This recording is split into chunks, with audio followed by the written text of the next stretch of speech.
The first time I learned my name was negotiable. It was printed in small gray letters on a plastic wristband. The band was slick with rain and salt because it had been in my pocket all day, pressed against the heat of my skin as I ran errands across the docks. I'd fished it out at dawn from the mail slot of our shack, folded inside a corporate envelope that didn't belong in our neighborhood unless it was there to collect a debt or deliver a warning. It delivered both, in a way. "Genie verification complete," the header announced, as if my body had been a form that finally cleared review.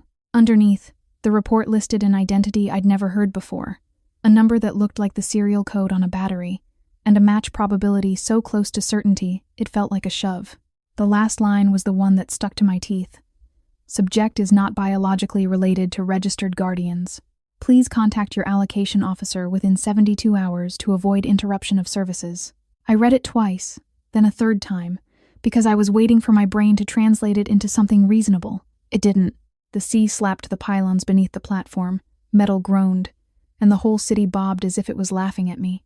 Across the alley, Aunt Jo was already slicing fillet strips on a board balanced over a charcoal stove, her knife moving with the calm of someone who had never needed permission to be who she was. The smell of sizzling oil wrapped around the words on the paper and made them feel less real.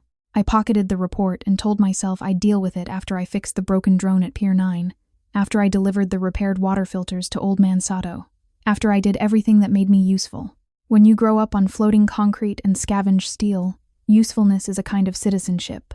It was still true when the allocation officers arrived. They came at noon, when the sun turned the water into a sheet of hammered coin and the air tasted like warm algae. 3 of them stepped off a sleek patrol skiff, shoes too clean for the docks, uniforms too crisp for the humidity. Behind them, their skiff's engine idled in a whisper, an insult in a place where everything else had to roar to be heard. The lead officer carried a tablet and a smile designed to look kind from a distance. Up close, it was the smile of someone who had already decided what you were worth. "Mara Wren," he said, reading my name like it was a password he'd just cracked. "We need to escort you to Central for a resettlement review." Aunt Jo wiped her hands on her apron and leaned against the stall's support beam, blocking the narrow path without appearing to. "She's working," Aunt Jo said. The officer's smile didn't budge. "This is time-sensitive. Credits, medical coverage, education, access. She's working," Aunt Jo repeated, and the knife in her hand flashed once as she rotated it. Not threatening, just reminding. Uncle Wren came out of the repair bay at the back, a rag in his hands, a grease smear across his cheek. He looked at the uniforms, then at me. His eyes didn't ask questions. They offered a place to stand. I stepped beside him anyway. I was 21, and still small enough that people thought I could be moved like cargo. "Fine," I said, because refusing would only make the interruption of services happen sooner. The officer's smile widened as if I'd agreed to a dinner invitation. "Good choice," he said, and for a moment I hated him more than the sea that kept trying to reclaim our city. The skiff carried me away from the docks, away from Aunt Jo's smoke and Uncle Wren's tools, toward the clean white towers of Central Platform, where the council lived above the rest of us like a promise that had only been kept for them. The city changed as we traveled. Rust became polished alloy. Patchwork roofs turned into seamless solar tiles, and the air smelled less like fish and more like filtered water. I watched the dockside vanish behind us and felt my stomach tighten, not from fear of heights, but from the sense that I was crossing an invisible line I hadn't known existed until someone else pointed it out. Central Platform was built on stability as a performance. It didn't creak. It didn't sway. The streets didn't feel like they were floating over the ocean's appetite. They felt like they belonged to land that no longer existed. The escort led me into an office with glass walls and a view of the bay, as if transparency was something you could purchase. A woman waited inside, not in uniform, but in a suit so sharply tailored it looked like a blade. Her hair was pinned back with a clasp shaped like a wave, and her eyes had the pale, focused look of someone who never had to squint against sun glare. She stood when I entered. "Mara," she said softly, and the way she said it suggested she'd practiced. "I'm Councilwoman Sarah Vale." The name was a headline. Everyone on the docks knew it. Sarah Vale ran the Resettlement Commission. She decided who got moved to higher ground, who got reinforced housing, who got denied and told to adapt responsibly. Her face appeared on broadcasts whenever a storm took another neighborhood. She was the person you blamed when you were desperate, and the person you thanked when you survived. She offered her hand. I stared at it like it might bite. "You don't have to do that," I said. A flicker crossed her mouth. Not anger. Something colder. I do, she replied, because you are my daughter. The room narrowed. The ocean view blurred into a smear of blue. My first thought was absurd. That Aunt Jo would laugh so hard she'd drop her knife. My second thought was worse. That Councilwoman Vale had come to collect what she considered her property. I forced my voice steady. No, I said. I'm not. She slid a folder across the table. Inside were photos, 2 infants in incubator pods, a nurse's badge, a timestamp, and a hospital manifest from a year I didn't remember because I'd been too busy being born. There was an evacuation during the Great Surge, she said. Power failure. Records lost. 2 babies transferred to the wrong guardians. We've been running a correction program for months. You were identified last week. The word correction landed like an insult. I flipped through the pages and saw my own face reflected in the glossy paper, a warped mirror. So what? I asked. You want me to move in? The councilwoman's gaze softened, rehearsed tenderness on a schedule. I want to bring you home, she said, to give you opportunities you've been denied. Proper education, health care, a life above the floodline.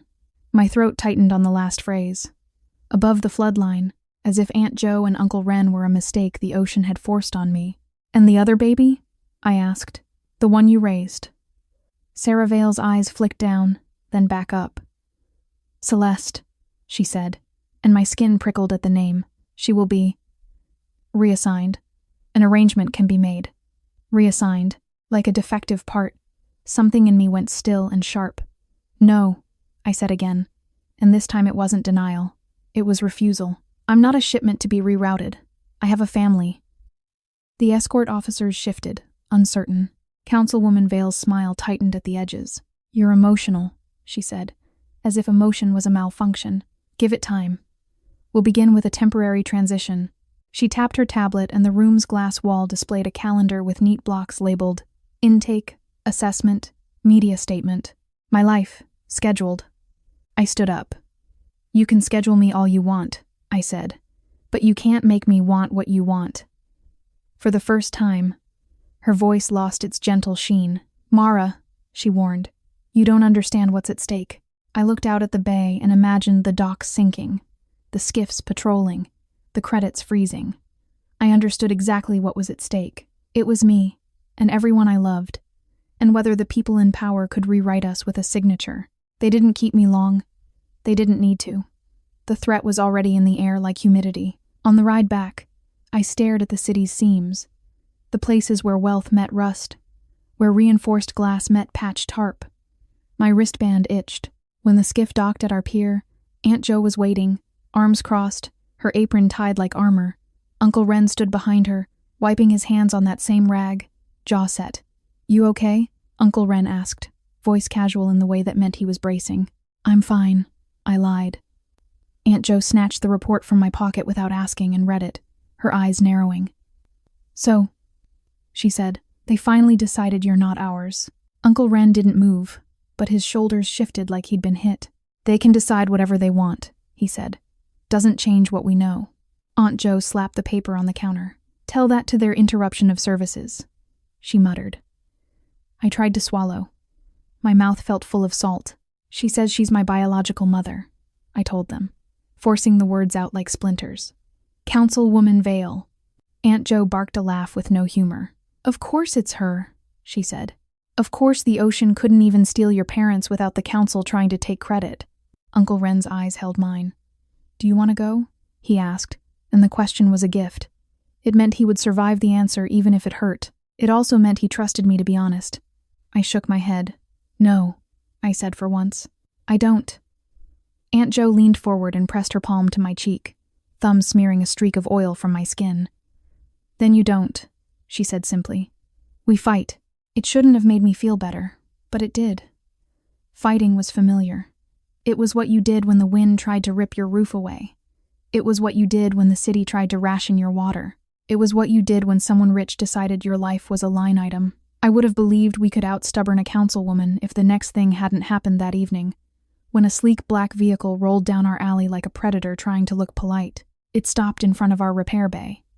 The door opened, and a young woman stepped out, pale in the dusk, dressed in a simple coat that still looked expensive because it fit like it was made for her. She held a small suitcase. Her posture was careful, as if she was always measuring the space between herself and danger. She looked at our stall, Aunt Jo's fish, Uncle Ren's tools, my scattered drone parts, and her throat bobbed as she swallowed. Then she said, in a voice that sounded like it had learned to be quiet to stay safe, "Hi, I'm Celeste." I'd expected anger. I'd expected some entitled council-raised girl to show up and sneer at the docs like they were a stain. Celeste didn't sneer. She looked like she was trying not to disappear. Her eyes were the same gray-green as mine, and the resemblance hit like vertigo. She held her suitcase with both hands, knuckles white, as if letting go would mean she'd lose the last thing she owned. Aunt Jo stared at her for a long second, the way you stare at a wave that doesn't look dangerous until it flips. "You lost?" Aunt Jo asked. Celeste's gaze flicked to me, then to Uncle Ren, then back. "They told me to come here," she said. "Councilwoman Vale said. She said I should meet you." The words were careful, practiced, like she'd rehearsed them on the ride over.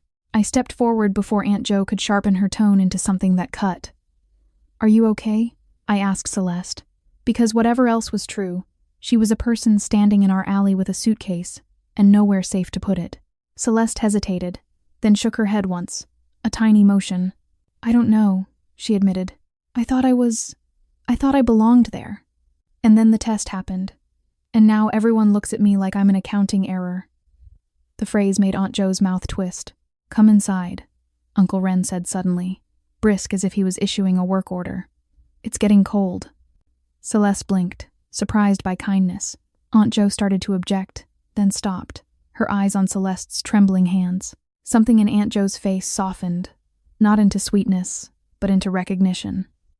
"Fine," Aunt Jo grunted. "But if anyone from Central tries to step in this alley, I'll feed them their own paperwork." Celeste followed us into the cramped living space above the repair bay. It smelled like solder, oil, and Aunt Jo's cooking. I watched Celeste inhale and saw her shoulders loosen a fraction, like her lungs had been holding their breath for years. Aunt Jo shoved a mug of hot broth into Celeste's hands. "Drink," she ordered. "You look like you've been living on air." Celeste obeyed. The warmth hit her and her eyes went glassy, not from the heat, but from the idea that someone was feeding her without demanding gratitude in return. Uncle Ren sat on a stool and studied her. "They sending you back?" he asked. Celeste shook her head. "No," she said. "They said my guardianship is being reviewed, that I can't stay in central housing because I'm not related." She swallowed hard. "They said they'd place me." Aunt Jo's knife appeared in her hand again, not from threat this time, but from habit. "Place you," she repeated, like a crate of spoiled fish. I felt something ugly rise in my chest. I looked at Celeste's face, at the faint bruise along her wrist that could have come from a tight grip or a hard fall. "Did they hurt you?" I asked. Celeste's eyes widened. "No," she said quickly. Too quickly. Then, after a pause, she added, "Not today." Silence filled the room. Outside, the dock bell rang as another skiff passed. Aunt Jo set her knife down with deliberate care. "Listen," Aunt Jo said, voice rough. "I don't care what blood says. I don't care what the council calls you. You can stay here tonight. Then we figure out what they're trying to do." Celeste stared at her, shocked. "Why?" she whispered. Aunt Jo shrugged like it was obvious. "Because you're here," she said. "Because you're hungry. Because I'm not a monster." Celeste pressed her mouth together as if trying to keep emotion from leaking out. Her fingers tightened around the mug. "Thank you," she managed. Uncle Ren nodded once. "We'll set up the cot," he said. I looked at Celeste, then at the report on our counter. The ocean outside kept moving, indifferent. But in our small room above the repair bay, something shifted. Not into certainty, into choice. Celeste slept in fits. I could tell because every time I turned over on my mattress, I heard her inhale sharply, like she'd been startled awake by a dream she didn't want to remember. At dawn, I found her sitting on the floor with her back against the wall, knees drawn to her chest, staring at a crack in the paint as if it contained instructions. "You don't have to stay awake," I told her softly. Celeste blinked at me, eyes rimmed red. "I wasn't sure I was allowed to sleep," she said, and the sentence made my heart do something painful. "Allowed?" I echoed. Celeste's lips twitched, almost a smile, but it didn't reach her eyes. In Central, if you sleep at the wrong time, you miss the schedule, she said. If you miss the schedule, you get marked non-compliant. If you get marked non-compliant, you lose access. She said it like she was reciting a rule book. I sat beside her. Here, I said.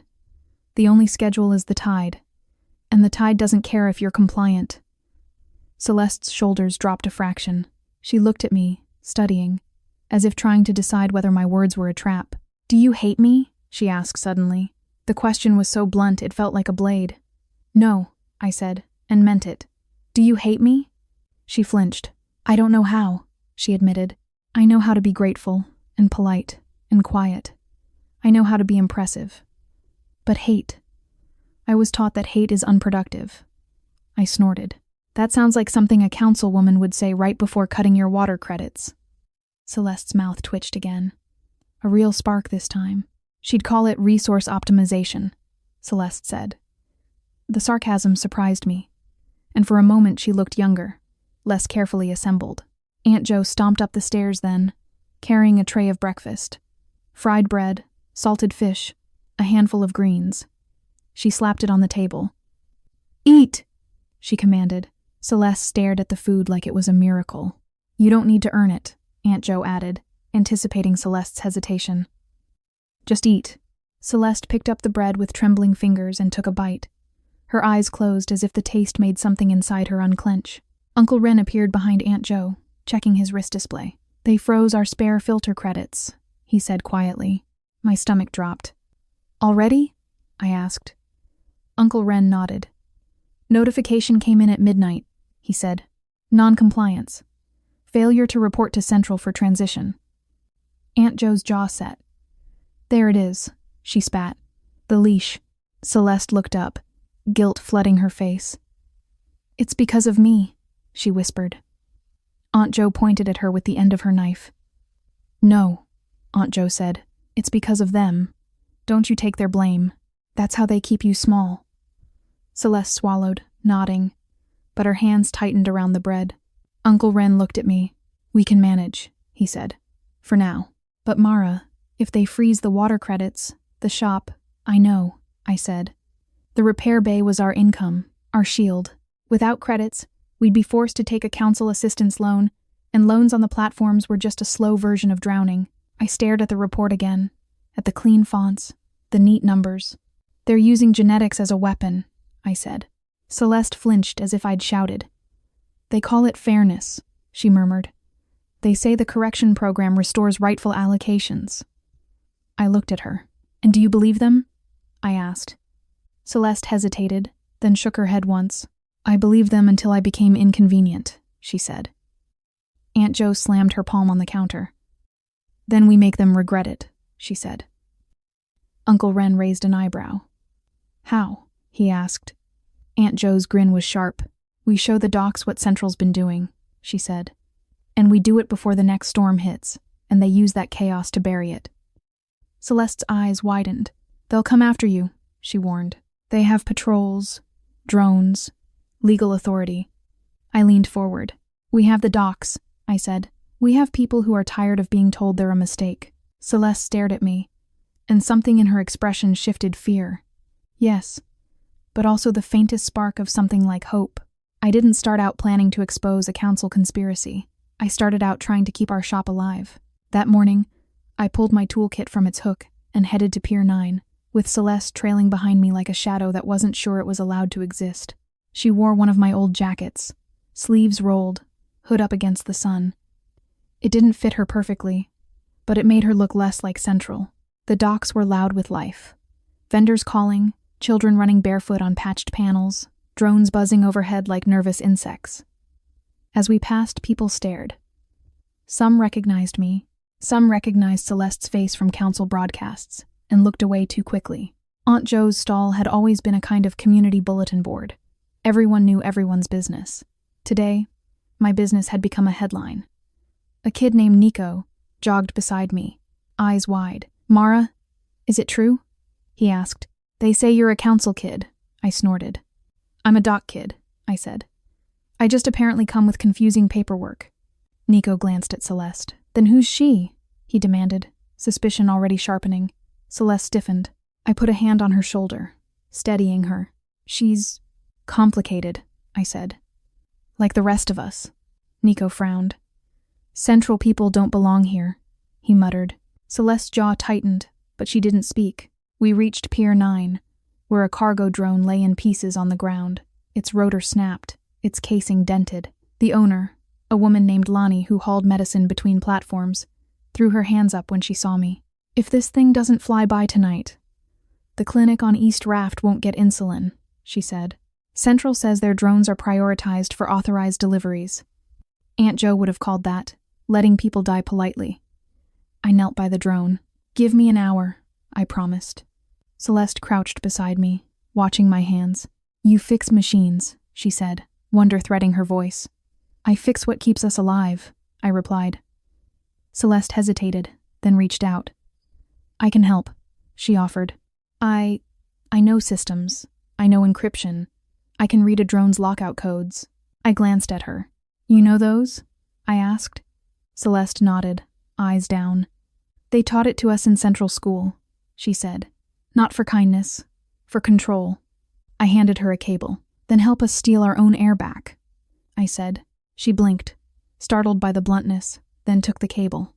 Together, we worked my hands replacing hardware, hers slipping into the drone's software like a lockpick. When the drone's status light blinked green again, Lonnie exhaled hard. You too, she said, half laughing, half crying. You're dangerous. Celeste flinched at the word. I smiled. Good, I said. After Lonnie left, Celeste stared at the drone's fading taillights. In Central, she said softly, we used drones for demonstrations, parades. I never thought about insulin. That's the point, I said. They don't want you to think about the people below their towers. Celeste's throat bobbed. I did, she whispered. I just didn't know what to do with it. I stood, wiping grease from my hands. Now you do, I said. Word traveled fast on the docks. By afternoon, people were coming to our shop not just for repairs but for news. Aunt Jo stood behind the counter like a general, barking orders, collecting rumors, feeding anyone who looked too thin. Uncle Ren quietly tracked which credits had been frozen and which channels had gone silent. Celeste sat at my workbench with a battered laptop, her fingers moving in quick, precise patterns. They're running the correction program through a private contractor, she told me. A company called Title Ledger. It's not just about family, it's about distribution. I leaned closer. Distribution of what? I asked. Celeste pulled up a map of the platforms, colored in zones. Resettlement credits, she said. Healthcare access. Education slots. The council says it's based on need and risk, but the algorithm weighs genetic resilience markers. The phrase made my skin crawl. They're ranking people by blood, I said. Celeste nodded, eyes haunted. I saw presentations, she admitted. They called it adaptive viability. They said the ocean forces hard choices, and then they made the choices easier for themselves. Aunt Jo leaned over Celeste's shoulder, squinting. So if you've got the wrong markers, you get less help, Aunt Jo said. Even if your house is literally falling into the water.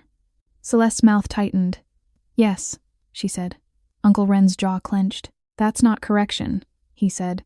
That's eugenics with a nicer font.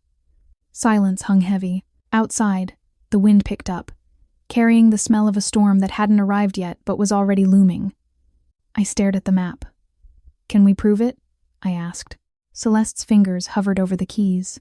If I can access Title Ledger's audit logs, she said. If I can pull the weighting functions. If I can show how the algorithm denies aid. Aunt Jo's eyes gleamed. Then we broadcast it, she said. Celeste looked up, fear warring with determination. They'll arrest you, she warned.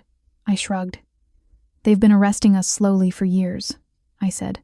This just makes it honest. The docks had their own network, built from stolen signal boosters and patched routers, a web of defiance humming under the council's official broadcasts. Aunt Jo knew every relay point by heart. She'd helped set them up after the Great Surge, when Central cut off emergency updates to neighborhoods they deemed unsalvageable. The first time Celeste climbed onto a rusted tower to attach a booster, Her hands shook so badly I had to steady her. "You're scared of heights?" I teased gently. Celeste swallowed. "I'm scared of being seen," she admitted. "In Central, being seen is dangerous." "Here," Aunt Jo called from below. "Being seen is how you survive." Celeste nodded, breathing hard, then clipped the booster into place with a precision that made the device look like it belonged there. When she climbed down, her palms were scraped and her eyes were bright. "I did it," she said, sounding surprised. "You did," I agreed. That night, Celeste sat at our workbench with a fan blowing hot air across her face because our cooling credits had been reduced. She didn't complain. She typed. Uncle Ren monitored patrol patterns on a cracked tablet. Aunt Jo cooked, her knife thudding against the board like a heartbeat. I paced, restless, because waiting was always worse than doing. At midnight, Celeste exhaled sharply. "I'm in," she whispered. The word sounded like a prayer. She turned the screen toward us. Rows of data scrolled. Allocation decisions, denial reasons, gene marker scores, notes from officials. My stomach turned as I read phrases like low adaptive score, resources better utilized elsewhere, recommend relocation to lower priority zone. "They denied East Raft's seawall reinforcement," Celeste said, voice tight. "Because the population there is low viability. That's why the last storm took so many." Aunt Jo's hand clenched around her knife. Uncle Ren's face went pale. "My cousin lived on East Raft," Uncle Ren said quietly. "They told him the reinforcement was delayed due to supply issues." Celeste swallowed. "It was never delayed," she said. "It was rejected." I felt heat in my chest, a furious clarity. "We publish everything," I said. "Now." Celeste hesitated. "If we dump it all," she warned, "they'll claim it's forged. They'll attack the source." Aunt Jo snorted. "Let them," she said. "Truth isn't a delicate fish. It can handle being loud." Celeste's eyes flashed.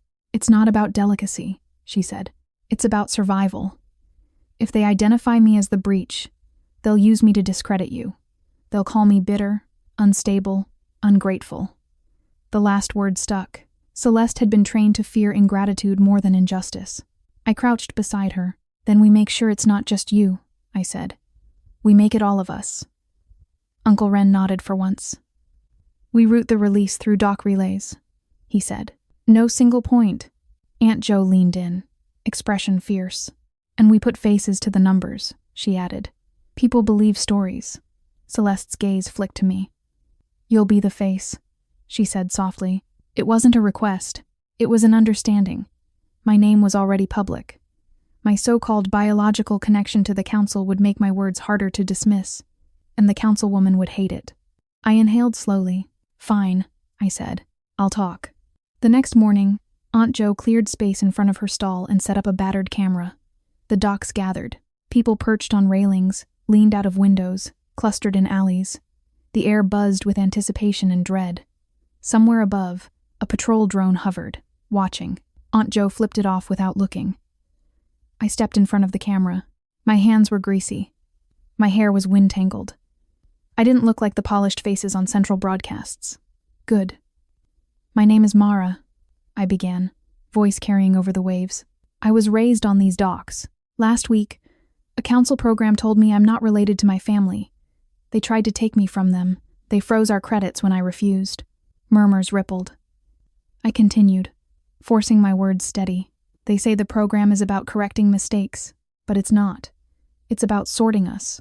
They're using DNA to decide who deserves help and who gets left to drown. We have proof."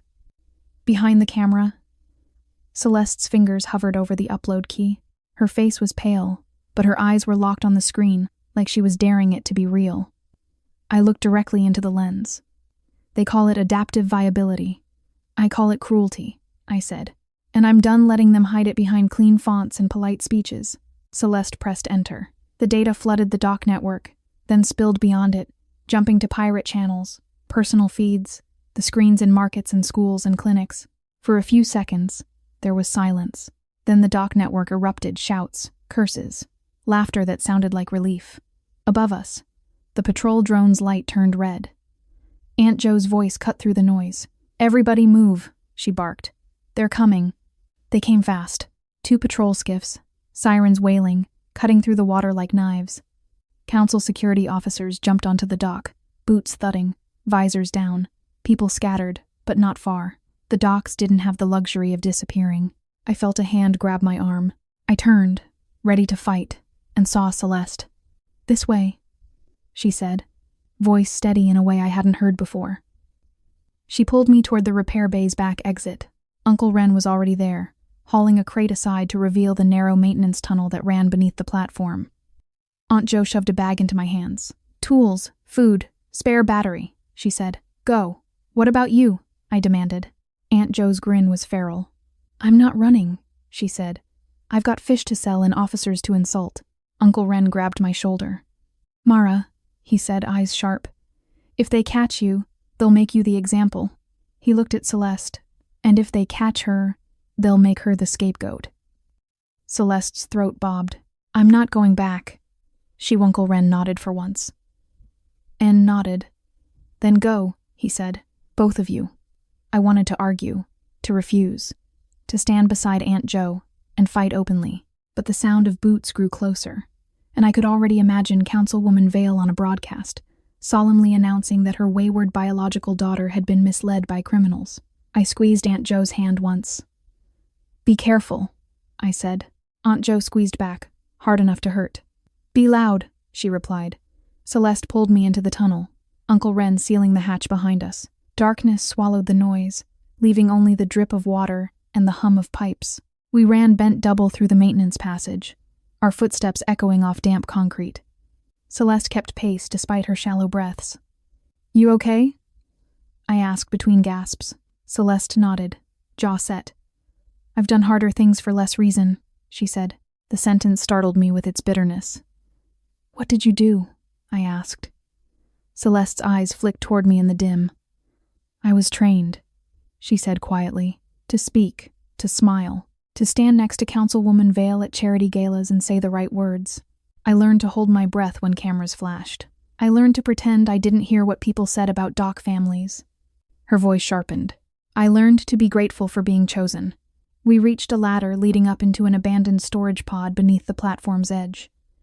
Uncle Ren had stashed supplies there years ago, in case of storms. Dust coated everything. Celeste leaned against a wall, breathing hard. "They'll hunt us," she said. I nodded. "So we keep moving," I replied. "We find proof that sticks. We find people who can't be silenced." Celeste pulled her laptop from the bag, screen cracked but alive. "The logs we released will spread," she said. "But we need a narrative. We need to show who profits." She tapped on the screen, pulling up a list of contractors. Title ledger.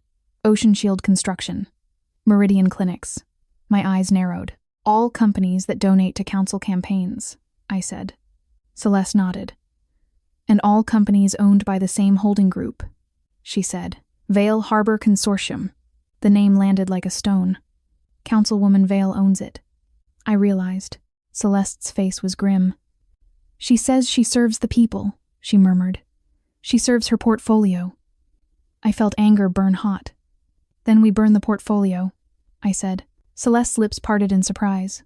Then, slowly, she nodded. "I can access internal comms," she said. "But the deeper servers are in Central. Physically." I stared at her. "You mean we have to go back?" I asked. Celeste's eyes were steady. "Yes," she said for once. "But not as her daughter," she added, "as her problem." We spent the day hiding, listening to doc broadcasts on a tiny radio. Aunt Jo's voice crackled through the static once, furious and triumphant. "You think you can arrest hunger?" she shouted at someone. "You think you can find the ocean?" Then the feed cut. I clenched my fists, imagining her standing in front of security officers with her knife and her stubbornness, refusing to bow. At night, the wind rose. The platform swayed. Rain began. First a patter, then a drumming that drowned the city's usual sounds. Storm warnings flashed on public screens, but the council's emergency channel stayed silent. Celeste stared at the rain through a cracked vent. "They'll use the storm," she said quietly. "They always do." I swallowed. "Then we use it too," I replied. "Storms make people pay attention." Celeste turned to me, and in the dim light of the storage pod, her expression looked less like a council product and more like someone choosing herself. "Okay," she said. "We go to Central." Getting into Central during a storm was easier than it should have been. That was the first clue. Security skiffs were busy herding cargo and important residents to reinforced shelters, leaving service routes under-monitored. The council loved efficiency. They didn't waste eyes on places they assumed were empty. Celeste and I borrowed a maintenance skiff from Uncle Ren's hidden stash, its engine coughing but functional. We wore slickers, heads down, blending with the storm crew boats that darted between platforms to patch leaks and reinforce anchors. Celeste navigated by memory, pointing through the rain. "There," she said, voice steady. "Service entrance under the southern tower. They use it for waste systems." "A glamorous return," I muttered. Celeste's mouth twitched. "Truth is rarely glamorous," she said. We tied the skiff beneath a drainage overhang and climbed onto a narrow catwalk, water streaming around our boots. The wind howled between towers, making the world feel like it was trying to shake us off. Celeste led us to a hatch disguised as a maintenance panel. She typed a code into the keypad, fingers precise despite the rain.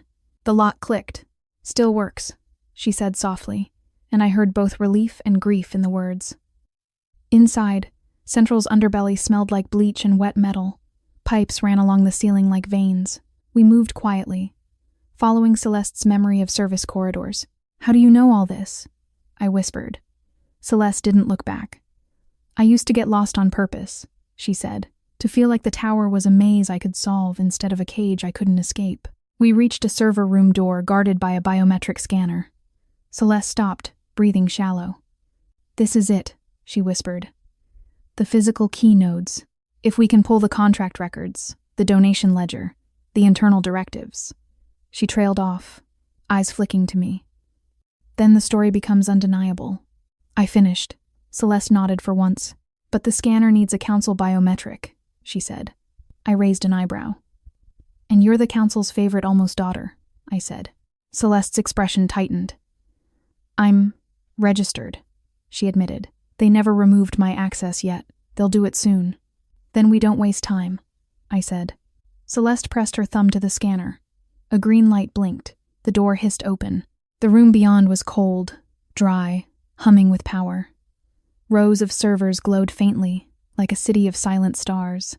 Celeste crossed to a terminal and plugged in her laptop. Her fingers flew. "I'm pulling everything," she said, voice taut. "They've got layered encryption, but the storm is causing routing lag. It's slowing their monitors." I watched the progress bar crawl. The hum of servers filled the silence, and underneath it I imagined the ocean battering the platforms. People huddled in their homes, waiting for announcements that might not come. "They're denying emergency reinforcements to the lower rafts again," Celeste murmured, reading as data streamed. "Look, internal directive. Prioritize assets with high adaptive scores to maximize long-term productivity." My stomach twisted. "They're letting people drown because the algorithm says they're not profitable," I said.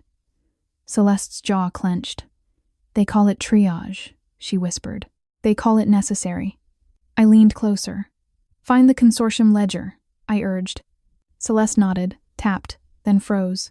"Oh," she breathed. "Oh, Mara." "What?" I asked. Celeste's eyes flicked to the screen, then to me.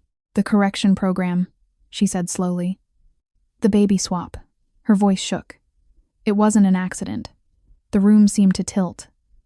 "What?" I demanded. Celeste pulled up a scanned document. A memo stamped confidential, dated during the Great Surge. It listed evacuation priorities, and beneath that 2 names, Sarah Vale and a donor family. A note: transfer infant A to Guardians B. Transfer infant B to Guardians A. Reason: public perception management. My vision blurred. "They swapped us on purpose," I whispered.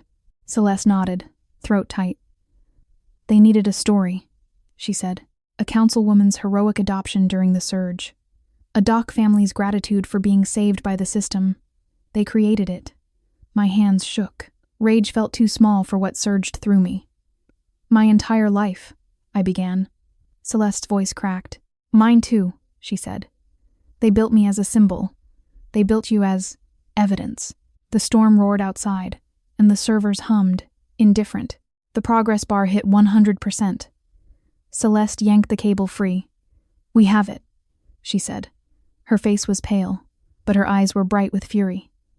"Now we get out," I said. We turned toward the door. It slid open with a hiss. Councilwoman Sarah Vale stood in the doorway, raincoat dripping, hair perfectly pinned despite the storm. Behind her, security officers raised stun batons. Sarah Vale's eyes locked on mine. Her smile was calm, almost sad. "Mara," she said, voice gentle, "you're making this harder than it has to be." Celeste stepped forward, shaking but upright. "You made it hard," she spat. And it was the first time I'd heard Celeste sound like she wanted to break something. Sarah Vale's gaze flicked to her, cool. "Celeste," she said, "you were always emotional." Celeste laughed, sharp and raw. "No," she said for once. "I was trained." Sarah Vale sighed, as if disappointed by a student. "Hand over the device," she said. "Both of you. We can handle this privately. We can correct the narrative." The word correction made my blood roar. I lifted. "No," I said for once. I said. Sarah Vale's eyes hardened. "Then you leave me no choice," she replied. The security officers stepped forward. And then, from somewhere above, an alarm blared a deep, urgent tone that shook the tower. One of the officers glanced at his wrist display. "Ma'am," he said, tense. "Southern anchors just failed. Central's shifting." The platform groaned, a low, terrifying sound. Sarah Vale's composure flickered. Outside, the storm's roar intensified. The tower swayed. The ocean had reached up and grabbed the city by its polished edges. For the first time, Central looked as fragile as the docks. In the moment of distraction, Celeste grabbed my hand and ran. We sprinted through the service corridors as the tower shuddered. Lights flickered. Somewhere, metal screamed as anchors strained.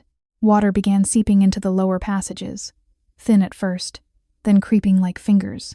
Celeste pulled me down a side hall I didn't recognize. "Where are we going?"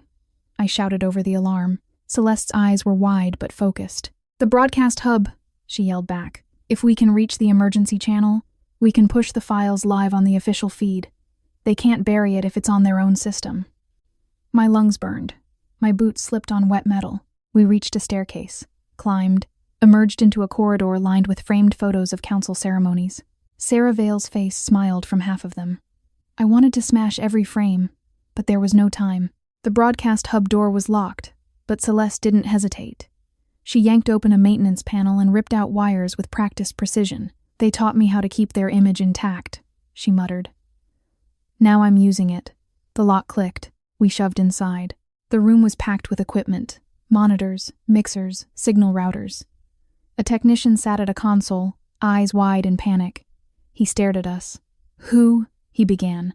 Celeste stepped forward and snapped, "Emergency override, now." The authority in her voice startled even me. The technician hesitated, then glanced at the shaking walls and made a decision. "Fine," he said, hands flying. "Just hurry." Celeste plugged in the laptop. "Upload the file package to the main channel," she ordered. The technician's hands hovered. "If I do that, I'm dead," he whispered. Celeste looked at him, expression hard. "If you don't," she said, "people on the lower rafts will be dead. Choose your poison." The technician swallowed, then nodded once, grim. He hit a key. The upload began. On the biggest monitor, the council's emergency feed appeared a blank slate with the council crest in the corner. My heart pounded. "We need a statement," Celeste said, turning to me. "They'll try to frame it as sabotage. They'll say dock criminals hacked them." I wiped rain from my face. "Then we tell the truth," I said. I stepped in front of the camera for once. The technician adjusted the lens with shaking hands. The red recording light blinked on. For a second, my mind went empty. Then I thought of Aunt Jo standing in our alley, knife flashing. I thought of Uncle Wren's quiet hands, rebuilding broken things without applause. I thought of East Raft, denied a seawall because of an algorithm. I thought of Celeste's whispered, "Not today." I looked into the lens. "This is Mara Wren," I said, voice steady, louder than the alarm. "If you're watching this, you've felt the storm. You've heard the council tell you who deserves help. They've used words like fairness and correction. They lied." I held up the memo. "They used genetics to rank us. They denied emergency support to whole neighborhoods because they decided we weren't profitable.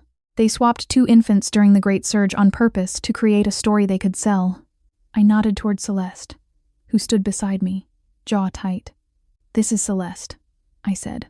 "She was raised in Central. She saw what they did. She helped bring you proof." Celeste stepped forward, voice shaking but clear. "They made me a symbol," she said. "They made her a warning. They made all of you numbers. I'm done being grateful for a cage." The feed cut for a split second, then resumed. The technician gasped. "It's live," he said. "It's going out." A surge of relief hit me so hard my knees wobbled. Then the door behind us slammed open. Security officers flooded in, batons raised. Sarah Vale followed, face pale now. Her composure finally cracked. "Stop!" she snapped. "Shut it down." The technician flinched but didn't move. Celeste lifted her chin. "It's already out," she said. "You can't unsay it." Sarah Vale's gaze flicked between us, calculating. "You think this will change anything?" she hissed. "People want stability. They want someone to blame. They will forget." I smiled without humor. "Maybe," I said, "but storms have a way of making people remember who closed the shelter doors." The tower groaned again, more violently. An officer stumbled. Water splashed into the room from the corridor. "Ma'am," someone shouted, "we need to evacuate." Sarah Vale's eyes flashed with anger, not at the storm, but at the loss of control. She stepped close to me, voice low. "You could have had everything," she whispered. "You could have been safe." I looked at her, at the perfect suit, the wave clasp, the eyes that saw people as data. "Safe isn't the same as alive," I said. Sarah Vale's hand lifted, as if she might slap me, but the tower lurched and she grabbed the console instead to steady herself. In that moment, she looked like everyone else, a human on a platform that could sink. The technician grabbed my arm. "Back exit," he shouted. "Go!" Celeste grabbed the laptop. We ran again, slipping through a side door as alarms blared, and Central's polished hallways filled with panic. Behind us, the emergency broadcast continued, spilling truths into the storm like flares. We didn't get far before Central's corridors became chaos. People in suits ran, clutching valuables. Council aides yelled into comm devices. A woman in heels slipped, fell, and screamed. The tower creaked like a giant animal in pain. For the first time, the privileged had to move the way we always moved on the docks. Quick, alert, ready to lose everything. Celeste and I shoved through a service door and found ourselves on an exterior catwalk. Rain slammed into us sideways. The bay below churned, whitecaps smashing into pylons. Our borrowed skiff was still tied beneath the drainage overhang, bobbing wildly. "We can't reach it," I shouted. Celeste squinted through the rain. "There," she yelled, pointing to a maintenance zipline rig that ran from the tower's edge to a lower platform. "Emergency transfer." I stared. The cable swayed. The lower platform was half submerged, but it was closer to the docks than Central. "You first," I told Celeste, because she'd freeze if I didn't make it an instruction. Celeste grabbed the harness with shaking hands. "I can't," she began. "You can," I cut in. "You've been doing hard things since you arrived." Celeste's eyes met mine, and for a second her fear looked like grief. Then she clipped in. "Okay," she breathed. She pushed off. The zipline carried her over the raging water, her slicker flapping like a torn flag. I held my breath until she hit the lower platform with a jolt and waved up at me. Then I clipped in and launched, rain stinging my face, wind screaming in my ears. The cable vibrated as the tower shifted behind me. I landed hard, knees buckling, and Celeste grabbed my arm to steady me. "You're heavier than you look," she panted, and the attempt at humor made me laugh despite everything. We ran across the lower platform, water ankle deep, toward a service alley where boats might pass. A skiff engine roared nearby. I turned and saw Lonnie's cargo skiff, the one I'd repaired, cutting through the storm like a stubborn promise. Lonnie leaned over the rail, shouting, "You too! Get in!" We sprinted, splashed, climbed aboard. Lonnie hauled us in, muscles straining. "I saw the broadcast," she yelled over the wind. "Whole dock network is losing its mind." She glanced at Celeste. "You did that?" Celeste nodded, rain streaming down her face. "Yes," she said, and the word sounded like a new identity. Lonnie grinned. "Good," she said. "Now hold on." The skiff roared away from Central as the tower behind us shuddered again. Lights went out across its face like dying stars. The storm swallowed it. We headed toward the docks, where patchwork roofs and rusted beams waited like open arms. On the way, we passed East Raft. The seawall there had been half repaired, incomplete. Waves slammed into it, spilling over, flooding homes. People waded through water carrying children, dragging bags, shouting. Lonnie swore. They didn't reinforce it, she spat. Even after all those deaths. Celeste stared, horror twisting her face. They denied it, she whispered. I saw the directive. I leaned forward, gripping the rail. We can help, I said. Lonnie looked at me like I'd lost my mind. In this storm? She shouted. If we stop, we risk capsizing. I looked at the people in the water. If we don't stop, they drown, I said. Lonnie cursed again, then swung the skiff toward a cluster of survivors clinging to a beam. Fine, she growled. But you're rowing.